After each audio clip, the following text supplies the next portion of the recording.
Tes SKD sebentar lagi, apakah kamu sudah siap menghadapi CPNS 2024 ini? Jangan khawatir, aku punya 5 tips jitu yang bakal bantu kamu lolos di SKD, SKB, dan WPFK CPNS 2024 ini. Yuk simak tipsnya sampai habis biar persiapan kamu semakin matang. Tips yang pertama, perbanyak latihan soal SKD setiap hari. Tes SKD ini terdiri dari 3 bagian utama ya, TWK, TIU, dan TKP. Untuk TWK yaitu tes wawasan kebangsaan, di mana kamu akan diuji pengetahuan tentang Pancasila, Undang-Undang Dasar 1945, dan sejarah Indonesia. Dan pada umumnya, untuk soal tes wawasan kebangsaan ini berupa soal penalaran ya. Berikutnya ada TIU atau tes inteligensi umum.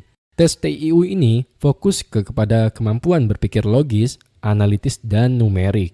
Dan yang terakhir itu ada TKP ya, atau tes karakteristik pribadi. Nah, tes TKP ini akan menguji bagaimana sikap kamu dalam menghadapi situasi bekerja.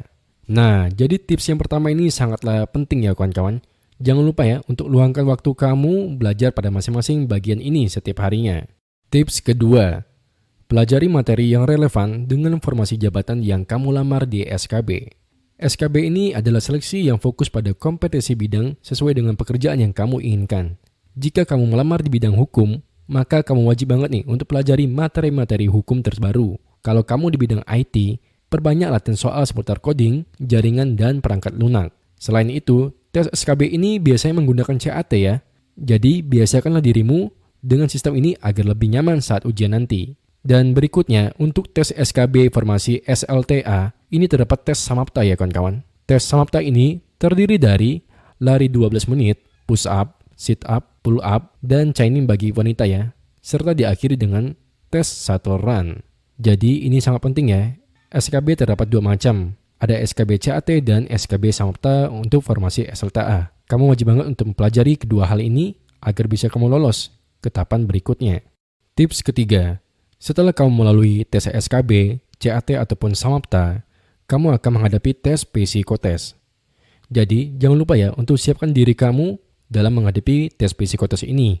Tes psikotes ini sangat penting ya dari seleksi yang menguji aspek kepribadian kamu, kemampuan berpikir logis, kreativitas, dan kecocokan terhadap pekerjaan.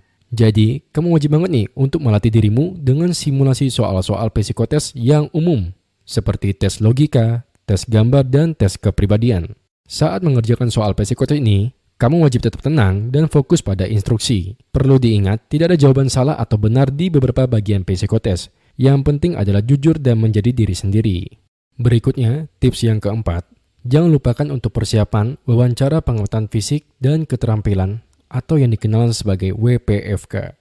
Kamu wajib banget ya untuk melatih kemampuanmu dalam berbicara melalui simulasi wawancara. Biasanya pewawancara akan menilai sikap, pengetahuan, dan motivasi kamu untuk bergabung di instansi pemerintah yang kamu lamar ini. Selain itu, pastikan kondisi fisik kamu dalam keadaan prima, karena ada tes pengamatan fisik seperti postur tubuh dan kesehatan umum. Dan yang terakhir, jika formasi kamu memerlukan keterampilan khusus, seperti mengoperasikan alat atau keterampilan teknis lainnya, pastikan kamu sudah menguasainya. Misal nih ya, kamu melamar di Kementerian Hukum dan HAM dan memilih formasi penjaga tahanan. Setidaknya kamu memiliki keterampilan bela diri dalam menunjang tugas dan fungsi kamu sebagai seorang penjaga tahanan. Berikutnya tips yang kelima, kamu wajib tetap tenang dan percaya diri di hari ujian nanti ya. Persiapan yang matang tidak akan berarti kalau kamu panik saat hari H. Jaga emosimu, atur napas, dan fokus pada strategi menjawab soal.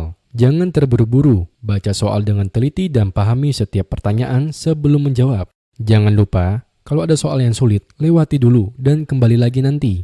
Waktu adalah kuncinya, jadi kelolalah dengan bijak. Selanjutnya, tips yang terakhir. Jangan lupa untuk berdoa dan tetap optimis ya. Setelah semua usaha dan persiapan, percayalah bahwa kamu sudah melakukan yang terbaik. Doa dan keyakinan akan membantu kamu untuk merasa lebih tenang dan yakin saat menghadapi ujian. Semangat dan percaya diri adalah kunci untuk membuka pintu kesuksesanmu. Kamu pasti bisa lolos CPNS 2024 ini. Baiklah, sekian video tips singkat dalam menghadapi CPNS 2024 ini. Semoga kalian selalu diberikan kemudahan dalam segala urusannya dan sehat selalu ya. Kalau kamu mau lebih banyak tips seperti ini, jangan lupa ya untuk subscribe dan follow akun Pegawai Preneur untuk update terbaru tentang CPNS dan tips lainnya.